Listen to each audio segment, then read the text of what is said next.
Imaginons que nous sommes dans un avion. Choisissez le type d'aéronef que vous pilotez normalement. Même chose avec un hélicoptère. OK. Il y a 4 personnes à bord. Nous sommes à 3000 pieds. Impossible d'être plus haut en raison des nuages directement au-dessus de nous. Ce n'était pas notre intention, mais si nous arrivons en retard, nous serons congédiés. Alors voilà la situation. Donc, au lieu de suivre le rivage comme on le devrait, nous réduisons la distance en coupant directement au-dessus d'un plan d'eau.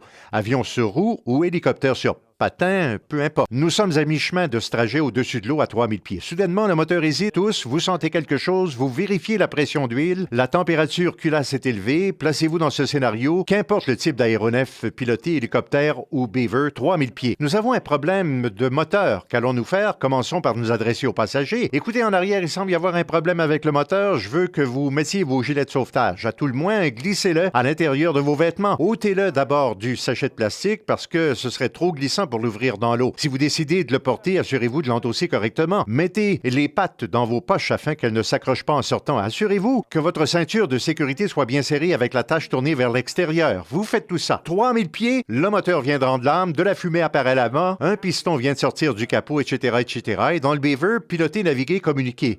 En priorité, s'établir. On va le planer. Naviguer, nous allons vers, oui, une île. Parfait. Virage à 30 degrés vers l'île. Communiquer. Mayday, mayday, mayday, j'ai une panne de moteur. Que dites-vous exactement? Il existe un mot précis.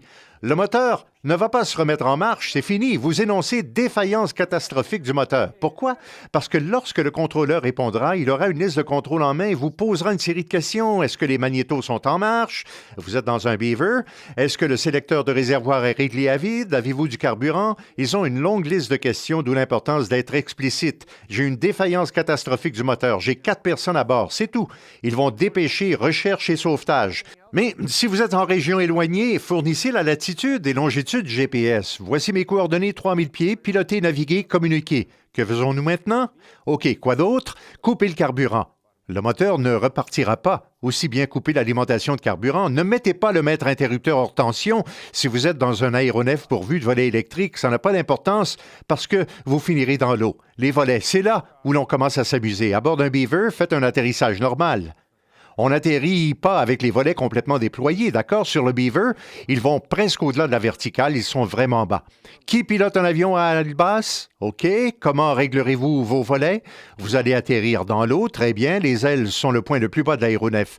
Les volets vont s'arracher sous l'impact s'ils sont complètement sortis. Partis. Mais quand ils se détacheront, ils vont emporter le guignol de commande avec eux et laisser un trou béant sur le côté de l'habitacle. Un résultat peu souhaitable. Alors, si vous laissez les volets rentrer, vous irez plus vite, mais vous ne piquerez pas du nez, d'accord? A-t-on un autre modèle d'avion? Effectuez une approche normale jusqu'à l'étape de l'atterrissage. Et si vous croyez que vous avez besoin de volets, ce sera le moment de le faire. Mais ne les abaissez pas complètement.